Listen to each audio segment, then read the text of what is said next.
और माता सिंह वाहिनी दुर्गा भवानी पार्वती का वाहन क्या है? शेर पे सवार होके आजा शेरा वाली, कहती ना। माता पार्वती का वाहन है सिंह, और सिंह की और बैल की, वृषभ की कभी बनने वाली सिंह जो है ना, बैल का वृषभ का भक्षण कर लेता है, लेकिन फिर भी दोनों एक घर में रहते हैं, एक साथ रहते हैं, प्रेम से रहते हैं। तो मानो अगर पत्नी सिंह है तो पति को बैल बनना पड़ेगा। बैल का अर्थ क्या है?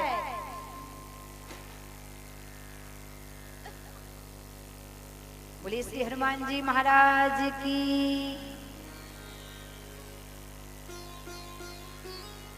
और ध्यान देना, कहने का तात्पर्य यह है कि पत्नी अगर तेज है तो पति को सरल बनना पड़ेगा। बैल शांत का प्रतीक है, सिंह क्रोध का प्रतीक है, तेज का प्रतीक है। अब देखो, और परिवार में बच्चों में भगवान कार्तिक का वाहन क्या है? मोर। और भगवान गणेश का वाहन क्या है? चूहा। मोर जब सांप को खा जाता है तो चूहा को खाने में समय, लेकिन फिर भी एक दूसरे को खाते नहीं है, एक दूसरे के साथ लाड लड़ाते हैं, प्रेम करते हैं, प्यार से रहते हैं, सौहार्द से रहते हैं, है ना। तो अगर हमें जीना है तो हमें भगवान शंकर के परिवार की तरह जीवन यापन करना पड़ेगा, समझदारी से, बुद्धि से, और आपसी संबंध में सम्मान बनाकर जीवन यापन करना है।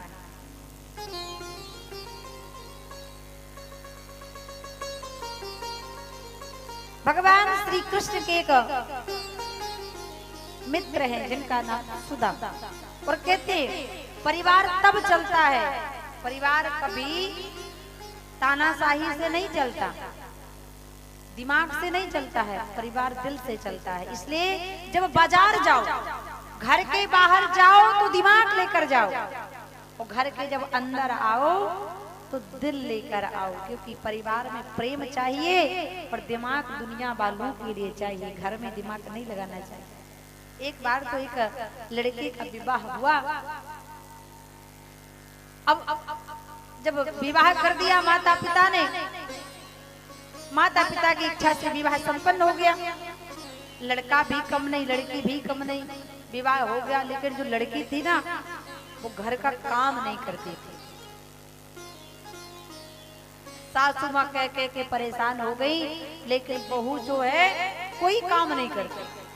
अब रोज रोज सासू कहती कि काम कर बेटा, काम कर बेटा, मैं बुजुर्ग हो गई, मैंने बहुत काम किया, छोटे छोटे बच्चों को पाल पोस कर बड़ा किया, पति की सेवा की, ऑफिस ड्यूटी पर नित्य प्रतिदिन कितनी मैंने पति की सेवा की, बच्चों की सेवा की, अब तो मेरी बुढ़ापे की अवस्था है, अब तो मैं बहू से उम्मीद कर ही सकती हूँ, इसलिए बेटा अब ये तेरा घर है, तू काम कर लिया कर।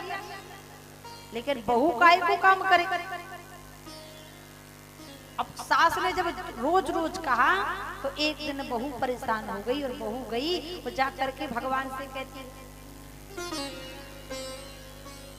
भगवान के पास जाकर कहती है, धूप कपूर जलाया, और भगवान से कहती है, हे भगवान मेरी सास बड़ा काम करने के लिए बोलती है, एक काम करो, मेरी विनती सुनो। अब बहू भगवान से क्या कहती है कि जय हो मेरी संकाहूली, मर जाए सास ननंद हो लूली। लूली का मतलब समझ रहे हैं? लंगड़ी। मेरी सास मर जाए, मेरी एक ननंद है तो वो लंगड़ी हो जाए। अब एक दिन सास ने पूजा करते सुन लिया, सास सोचने लगी कि रोज रोज बहू भगवान से कहेगी तो रोज रोज जब हम किसी कुएं से पानी निकालते हैं तो रस्सी के द्वारा पत्थर पर भी निशान बन जाता है। तो अगर ये भगवान से रोज रोज कहेगी कि जय हो मेरी संकाहूली, मर जाए सास ननद हो लूली, तो एक ना एक दिन तो मैं और मेरी लड़की हो जाएगी लंगड़ी। अब क्या करूं? दौड़ी दौड़ी गई अपने बेटे से, कहते बेटा तेरी बहू तो कमाल कर रही है, तेरी पत्नी कमाल कर रही है, जीते जागती तेरी माँ को मार रही है और बहन को लंगड़ी बना रही है। अब बेटे ने कहा, बेटा बड़ा समझदार था, क्योंकि अक्ल बड़ी होती है कि भैंस। कुछ माताएं करें भैंस, अक्ल बड़ी होती है। लड़के ने कहा, माँ जो काम मार पिटाई से नहीं हो सकता वो काम होगा प्रेम से, इसलिए चलो जो तो को वो एक काटा उसको वो तू भाला, वो भी प्यारे क्या कहेगा पड़ा किसी से पाला। अब लड़का भी गया। अब जहाँ पर लड़के की पत्नी पूजा करती थी वहां पर लड़का भी बैठ गया, वो भी पूजा करने लगा, दोनों हाथ जोड़े, वो भी कहता है। अब पत्नी बोली भगवान से, जय हो मेरी शंका होली, मर जाए सास ननद हो लूली। अब बेटा गया, वो भी कहने लगा, हे भगवान मेरी विनती सुनना, जय हो मेरे अजिया झार, मरी जाए सास मरे दोनों सारे।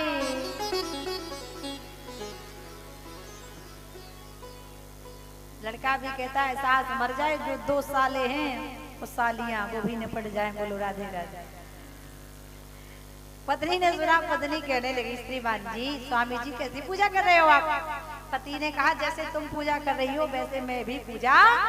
पत्नी ने कहा, तो ठीक है, आज के बाद ना मैं ऐसी पूजा करूंगी ना आप ऐसी पूजा करना। मामला शांत हो गया। इसलिए कहते हैं, ज्ञानी मारत ज्ञान से तो रोम रोम विध जाए, मूरख मारे स्टेशन पर 1.5 बार तो खोटे खोपड़ी जा। अक्ल बड़ी होती है, बुद्धि से काम। हरे राम राम राम सीता राम राम राम।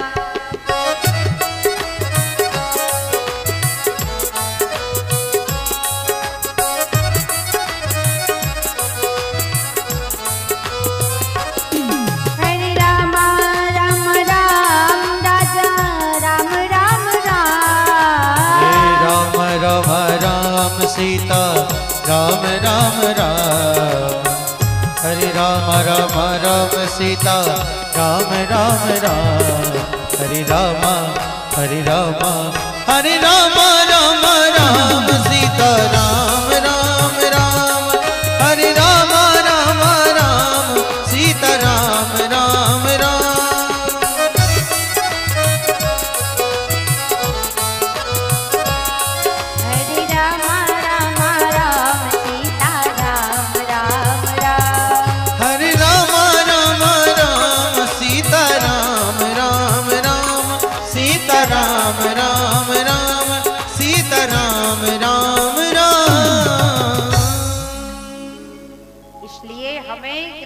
क्रोध आए लेकिन बुद्धि का इस्तेमाल भगवान ने ये बुद्धि क्यों दी कि जब हम आवेग में आए, आवेश में आए तो हम इस बुद्धि से काम लें। जब बुद्धि से काम लेंगे तो कोई भी कार्य बिगड़ने वाला नहीं।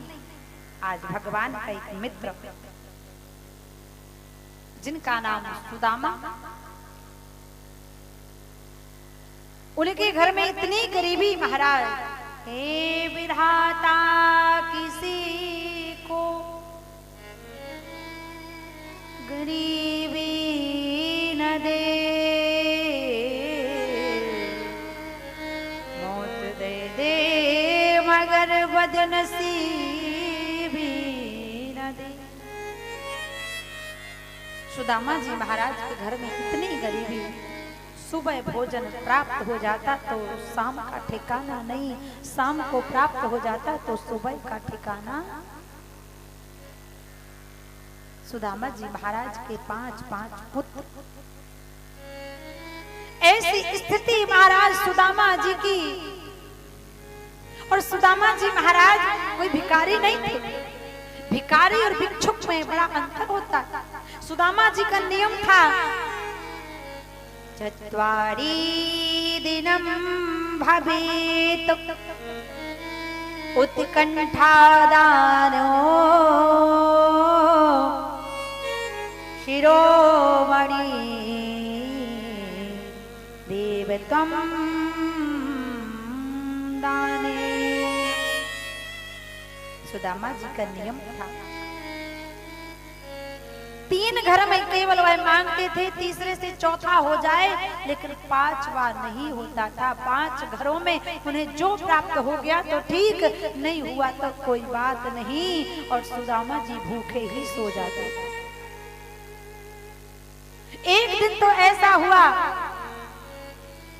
सुदामा जी महाराज भिक्षुक बनकर गए, 2 घरों में कुछ नहीं मिला। जब तीसरे घर में जाते हैं तो मात्र केवल एक दिया, जो मिट्टी का दिया होता है ना, उस मिट्टी के दिए भर चावल मिलते हैं। उन चावलों को सुदामा जी लेकर आए। उनकी पत्नी सुशीला, हे सुशीले, एक दिया चावल प्राप्त हुए हैं देवी, इन्हीं को पकाओ और इन्हीं का भोजन पकाओ, भोग लगाओ मेरे मोहन को।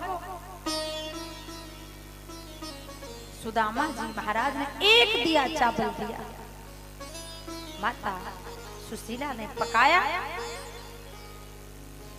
जिनके 5-5 पुत्र, एक दिया चावल, एक दाने का सींक खाया। सुदामा जी महाराज ने कहा, देवी बड़ी भूख लगी है, लाओ कुछ है। एक चावल का सींक था, उसको तुलसी दल में रखा, सुदामा जी ने खाया, पानी पीकर विश्राम करने चले गए। सुदामा जी की पत्नी रोती बिलखती सुशीला आई, कहने लगी पति के चरणों को दबाकर, दान शिरोमणि दयानिधि नाथ कहूं सतभाव, चाहो तुमई समान श्रुत प्रभूषण कवन दुरा।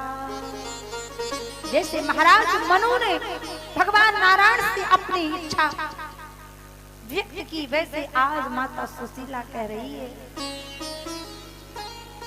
हमारे 5-5 पुत्र हैं जिनके पास भोजन की व्यवस्था नहीं, हम तो कुछ भी करके जी लेंगे, लेकिन हम अपने पुत्रों को ये जीवन यापन नहीं करने दे सकते। माँ बाप हर आने वाली आपत्ति विपत्ति बर्दाश्त कर लेते हैं, गरीबी अमीरी बारिश तूफान बर्दाश्त कर लेते हैं, लेकिन अपने बच्चों पर कभी आंच भी आने नहीं देते। ये किसी बाप को, किसी पिता को, किसी माँ को मंजूर नहीं कि जिस स्थिति में हमने जीवन जिया हो, उस स्थिति में हमारी औलाद भी उस जीवन को यापन करे, या उस समय से भेंट हमारी औलाद की हो। हर माँ बाप अच्छा से अच्छा चाहते हैं, अच्छे से अच्छी परवरिश करते हैं, अच्छे से अच्छा जीवन देने का प्रयास हर माता पिता का होता है कि हमारी औलाद ऊंचाइयों पर जाए। पर जब किसी माता